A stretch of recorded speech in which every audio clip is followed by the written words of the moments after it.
you really want, think for a minute, you know, if you're going to get married,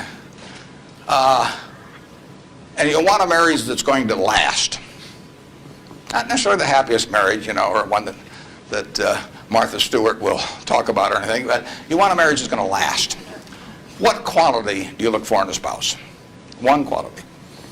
Do you look for brains? Do you look for humor?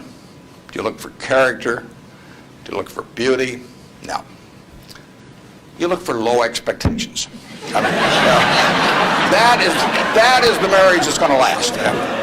Both have low expectations. I mean, and I want my partners to be on the low side on expectations coming in, because I want the marriage to last. It's a financial marriage when they join me at Berkshire, and I don't want them to think I'm going to do things that I'm not going to do. So that's our guiding principle. The advice is all free, and your marital advice, everything else.